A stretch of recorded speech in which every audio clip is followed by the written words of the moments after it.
इससे पहली वीडियो में हमने फुल एम्प्लॉयमेंट, अंडर एम्प्लॉयमेंट और बहुत सारे अनएम्प्लॉयमेंट के बारे में डिस्कशन किया था। अब इस वीडियो में हम लोग प्रॉब्लम ऑफ डेफिशिएंट डिमांड के बारे में डिस्कशन करेंगे। प्रॉब्लम ऑफ डेफिशिएंट डिमांड, जैसे कि नाम से आपको समझ में आ रहा है डेफिशिएंट डिमांड। डेफिशिएंट डिमांड का मतलब क्या है? डिमांड आपकी कम है। समझ में आ गई बात? डिमांड क्या है आपकी? कम है। जितनी आपकी डिमांड होनी चाहिए उतनी आपकी डिमांड नहीं है। डेफिशिएंट डिमांड वो सिचुएशन होती है जहां पे आपकी डिमांड क्या होती है? कम होती है। मैंने आपको बताया था जब AD is equals to AS होता है, अगर AD equals to AS नहीं होगा तो दो कंडीशन होगी, या तो AD is greater than AS होगा और AD is less than, मतलब AS is greater than AD होगा। अब इस सिचुएशन को हम लोग क्या बोलेंगे और इस सिचुएशन को हम लोग क्या बोलेंगे? AD is greater than AS और AS is greater than AD। AS is greater than AD मतलब हम किसकी बात कर रहे हैं? Deficient demand. और इस सिचुएशन में बात कर रहे हैं एक्सेस डिमांड की बात कर रहे हैं। समझ में आ गई बात? If AD is not equals to AS, when AD is not equals to AS, the two situations arise, that is excess demand and deficient demand. In excess demand, AD is greater than AS, and in deficient demand, AS is greater than AD. तो हम जो बात करेंगे वो है इस topic की बात करेंगे, इस टर्म की बात करेंगे, when AS is greater than AD. This situation is called deficient demand. तो आइए इस पर डिस्कस करते हैं। डेफिशिएंट डिमांड, अभी हमने पढ़ा है एक ऐसी सिचुएशन जहां पे सप्लाई ज्यादा है और डिमांड कम है। Corresponding to full employment level. Full employment level की हम बात इसलिए कर रहे हैं क्योंकि हमें अपनी इकोनॉमी को full employment level पे लाना है। जो लोग काम करना चाहते हैं कम से कम उन लोगों को तो काम मिल ही जाए, ठीक है? तो डेफिशिएंट डिमांड की बहुत सिंपल सी डेफिनेशन है। Deficient demand is the situation when AS is greater than AD corresponding to full employment level। और जब भी आप डेफिनेशन लिखेंगे तो ये टर्म को आप जरूर एक्सप्लेन करेंगे, मींस इस लाइन को आप जरूर लिखेंगे। तो आइए अब बात करते हैं causes of deficient demand. Deficient demand के कॉजेस क्या होते हैं? अगर डेफिशिएंट डिमांड होगा तो क्या-क्या फर्क पड़ेगा और क्यों डेफिशिएंट डिमांड हो रहा है? अब डिमांड कम हो रहा है, जब डिमांड कम हो रहा है इसका मतलब लोग कंज्यूम ज्यादा कर रहे हैं या कम कर रहे हैं? डिमांड कम हो रहा है इसका मतलब लोग क्या कर रहे हैं? कंज्यूम कम कर रहे हैं, जीरो नहीं कर रहे हैं। कंजम्पशन कभी भी जीरो नहीं हो सकता, हमने पढ़ा है, लेकिन थोड़ा बहुत कंजम्पशन कम हो गया। समझ में आई बात? तो प्राइवेट कंजम्पशन एक्सपेंडिचर्स आपका क्या हो गया? डिक्लाइन हो रहा है in case of deficient demand. Private investment expenditure जब कंजम्पशन ही नहीं हो रहा है, जो प्राइवेट इन्वेस्टर्स हैं वो पैसा लगाएंगे या नहीं लगाएंगे? नहीं लगाएंगे, तो इन्वेस्टमेंट भी क्या हो जाएगा? कम हो जाएगा। समझ में आई बात? जब इन्वेस्टमेंट कम हो रहा है मतलब प्राइवेट इन्वेस्टर्स अपना पैसा कम लगा रहे हैं, तो क्या हमारी इकोनॉमी में एम्प्लॉयमेंट बढ़ेगा या कम होगा? बताइए। जब इन्वेस्टर्स पैसा नहीं लगा रहे तो इकोनॉमी में एम्प्लॉयमेंट बढ़ेगा या कम होगा? एम्प्लॉयमेंट हमारा क्या होगा? कम होगा। जब एम्प्लॉयमेंट हमारा कम हो जाएगा तो लोगों की इनकम्स भी क्या हो जाएंगी? कम हो जाएंगी। जब इनकम कम हो रही है इसका मतलब एग्रीगेट डिमांड भी क्या हो रही है? कम हो रही है। तो ये लिंक कर लो चीजों को। इस तरीके से भी आप एग्जाम्स में लिख सकते हैं, लेकिन इसको आपको एक्सप्लेन करना पड़ेगा, ठीक है? सेकंड हो गया प्राइवेट इन्वेस्टमेंट एक्सपेंडिचर कम हो रहा है। गवर्नमेंट एक्सपेंडिचर भी क्या कर रही है? कम कर रही है। गवर्नमेंट अपने खर्चे कम कर रही है। गवर्नमेंट एजुकेशन पे पैसा खर्च कम कर रही है और गवर्नमेंट कंस्ट्रक्शंस पे पैसा कम कर रही है, रोड्स कम बना रही है, सब चीजें कम कर रही है, ठीक है? जब ये सब चीजें कम हो रही है फिर से वही एम्प्लॉयमेंट डिक्लाइन हो गया, अनएम्प्लॉयमेंट बढ़ गया, जिसकी वजह से इनकम में इफेक्ट पड़ा। इनकम में इफेक्ट पड़ने की वजह से हमारे कंजम्पशन पे इफेक्ट पड़ता ही पड़ता है, ये बात हम सबको पता है। एक्सपोर्ट हमारे कम हो गए, जब प्रोडक्शन ही नहीं हो रहा तो एक्सपोर्ट कहां से करोगे? जब हमारी इकोनॉमी में कुछ बन ही नहीं रहा है तो एक्सपोर्ट करने का मतलब ही नहीं होता है।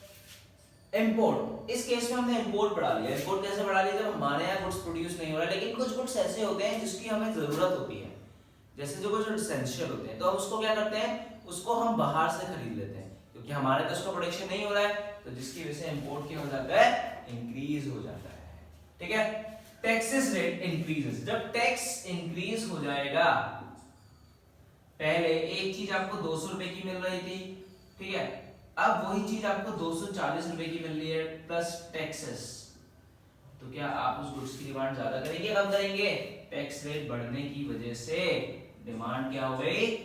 कम हो गई। समझ में आई बात? तो ये सिचुएशंस हैं, ये कॉजेस हैं जिसकी वजह से डेफिशिएंट डिमांड आपका इफेक्ट होता है। समझ में आ गई बात 5 प्राइवेट कंजम्पशन एक्सपेंडिचर कम, प्राइवेट इन्वेस्टमेंट एक्सपेंडिचर कम, गवर्नमेंट एक्सपेंडिचर कम, एक्सपोर्ट कम, इंपोर्ट ज्यादा, टैक्स ज्यादा। इसको याद करने का तरीका मैं आपको और सिंपलेस्ट वे में बता देता हूं, दैट इज CIGX और M और T। तो AD का फॉर्मूला हमने पढ़ा था, C is equals two plus I plus G plus X minus M और आपका T। कंजम्पशन डिक्लाइन हो रहा है, इन्वेस्टमेंट डिक्लाइन हो रहा है, गवर्नमेंट डिक्लाइन हो रहा है, एक्सपोर्ट डिक्लाइन हो रहा है, इंपोर्ट बढ़ रहा है, टैक्सेस बढ़ रहा है। तो इस तरीके से आप इसको याद कर सकते हैं कॉजेस को। क्लियर हुआ? अब कॉजेस के बाद इसका एक स्ट्रक्चर होता है, मतलब कर्व होता है। कर्व हम समझते हैं, देखो क्या है ये। सबसे पहले हम y एक्सिस बनाएंगे, y एक्सिस आपने बनाया, उसके बाद हम कौन सी एक्सिस बनाते हैं भैया, x एक्सिस हमने बना ली। अब एक इनकम की लाइन जो हमने पीछे चैप्टर्स में पढ़ी, कांस्टेंट रेट से बढ़ता है, इसलिए इनकम की लाइन कांस्टेंट इंक्रीज होती है, 45 डिग्री से भी जाती है, ये भी हमें पता है। एक लाइन हमने बना ली ADU और एक लाइन हमने बना ली ADF।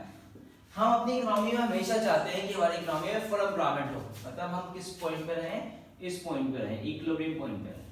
लेकिन क्या इस कंडीशन में आपका फुल एम्प्लॉयमेंट हो रहा है? नहीं। इस कंडीशन में हम किस पॉइंट पे हैं, इस पॉइंट पे है। इसको E नाम दे दो, ठीक है, समझ में आई बात? तो ये जो पॉइंट है, ये जो आपका स्पेस है, this situation is called deficit demand. हम चाहते हैं फुल एम्प्लॉयमेंट, लेकिन अभी हम किस कंडीशन में हैं, अंडर एम्प्लॉयमेंट की कंडीशन में, क्योंकि हमारा जितना डिमांड होना चाहिए था उतना डिमांड नहीं हो रहा है। इसको ADU भी बोल सकते हैं और इसको ADP भी बोल सकते हैं, प्लान जो हम एक साल में प्लान करते हैं। तो this situation is called deficit demand. और कर्व बनाने के बाद आप इन सब चीजों को जरूर लिखेंगे, क्योंकि प्रेजेंटेशन के आपको मार्क्स एग्जाम्स में मिलते हैं। ठीक है, क्लियर हुआ? तो ADF आपको समझ में आ गया, ADU और P आपको समझ में आ गया, ये Y हो गया। तो ये आपका डेफिसिट डिमांड का कर्व हो गया। इसी में मैं आपको एक चीज और बता देता हूं, इसी गैप को डेफिसिट डिमांड बोलते हैं और इसी गैप को हम बोलते हैं डिफ्लेशनरी गैप। याद रखना, इसी डिमांड को हम बोलते हैं, इसी स्पेस को हम बोलते हैं दिस। इसका हम नाम दे देते हैं E और F। तो यहां लिख देंगे E और F is equals to deficit demand, ठीक है, और क्या है, डिफ्लेशनरी गैप।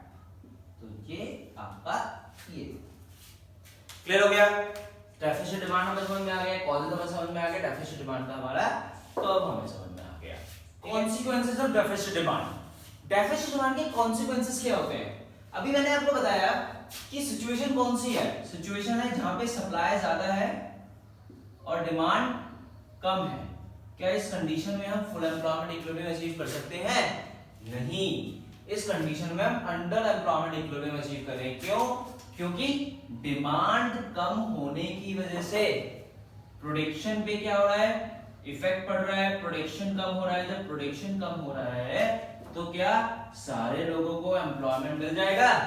क्या सब लोग को रोजगार मिल जाएगा? नहीं, लोगों को रोजगार नहीं मिल पा रहा है। इसलिए ये कंडीशन कौन सी हो रही है, अंडर एम्प्लॉयमेंट इक्विलिब्रियम की कंडीशन हो रही है। समझ में आई बात? क्यों?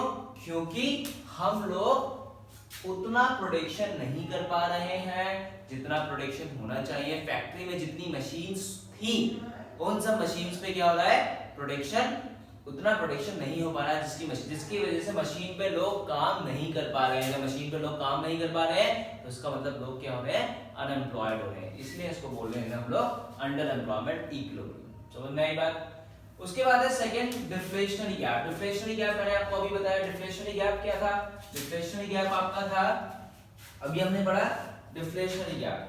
डिफ्लेशनरी गैप हमने क्या पढ़ा? डिफ्लेशनरी गैप हमने पढ़ा कि एक कंडीशन जहां पे deficit demand, this condition is called deflationary gap. ये अभी हमने बताया था आपको, दिस कंडीशन, इसी को हम लोग बोलते हैं डेफिसिट डिमांड और इसी को हम बोलते हैं हम लोग डिफ्लेशनरी गैप। फिर वही बात आ जाएगी कि जितना एम्प्लॉयमेंट आपका होना चाहिए उतना एम्प्लॉयमेंट नहीं हो रहा है। ठीक है, ये आपका क्या था, ADP और ये था ADF। तो हमें चाहिए फुल एम्प्लॉयमेंट, लेकिन अभी किस कंडीशन में हम हैं, अंडर एम्प्लॉयमेंट की कंडीशन में, मतलब प्लान्ड एम्प्लॉयमेंट की कंडीशन में। तो ये आपका क्या हो जाएगा, ये कंडीशन आपकी बोली जाती है डिफ्लेशनरी गैप। समझ में बात आई या नहीं आई? ठीक है, अंडर एम्प्लॉयमेंट इक्विलिब्रियम मैं आपको बता देता हूं, कर्व के through this point, this point is called under equilibrium. समझ में आई बात? तो अंडर एम्प्लॉयमेंट इक्विलिब्रियम भी आपको समझ में आ गया और आपका डिफ्लेशनरी गैप भी आपको समझ में आ गया। क्लियर हो गया? डिफ्लेशनरी गैप है तो क्या होगा, डिफ्लेशनरी गैप है इसका मतलब डिमांड कम है, डिमांड कम है इसका मतलब एम्प्लॉयमेंट भी क्या होगा, कम होगा, एम्प्लॉयमेंट कम होगा तो लोगों की इनकम कम होगी, जब लोगों की इनकम कम होगी फिर से आपका डेफिसिट डिमांड की प्रॉब्लम्स। समझ में आ गई बात या नहीं? क्लियर हुआ? तो ये सिचुएशन आपकी डेफिसिट डिफ्लेशनरी गैप की। अब आप मुझे बताइए अनडिजायर्ड स्टॉक है, मतलब स्टॉक अनडिजायर्ड है, मतलब मैं आपको एग्जांपल के थ्रू बताता हूं, 100 यूनिट्स आपने मंगवा लिए अपने शॉप पर, ठीक है, लेकिन लोग केवल 20 या 30 का डिमांड कर रहे हैं, तो आपके पास जो रिमेनिंग 70 यूनिट्स हैं वो क्या हो गए, वो हमारी अनडिजायर्ड स्टॉक में काउंट हो गए, मतलब जिसकी लोग डिमांड ही नहीं कर रहे हैं। अब जब लोग उन स्टॉक की डिमांड नहीं कर रहे हैं तो क्या होगा, तो आपको क्या बियर करना पड़ेगा, लॉस बियर करना पड़ेगा। क्यों? क्योंकि ये यूनिट्स आपकी सेल नहीं हो रही है, जिसकी वजह से आप क्या बियर कर रहे हैं, लॉस बियर कर रहे हैं। समझ में आ गई? क्लियर हुआ? तो ये आपके कुछ कॉन्सिक्वेंसेस है unemployment, under employment equilibrium, demand कम है जिसकी वजह से एम्प्लॉयमेंट फुल नहीं, अंडर है, डिफ्लेशनरी गैप मैंने आपको बता दिया, अनडिजायर्ड स्टॉक बिक नहीं पा रहा है, उसके बाद है आपका loss of profit. Loss of profit, जितना प्रॉफिट आपको होना चाहिए अनडिजायर्ड स्टॉक की वजह से, डिमांड कम होने की वजह से उतना प्रॉफिट आपको नहीं हो पा रहा है। तो ये आपका डेफिसिट डिमांड का पूरा प्रॉब्लम्स का पूरा एक कॉन्सिक्वेंसेस के साथ, कॉजेस के साथ और डेफिसिट डिमांड की डेफिनेशन और आपका कर्व जो मैंने आपको बताया था। तो ये आपको डेफिसिट डिमांड में पूरा पता होना चाहिए। ठीक है?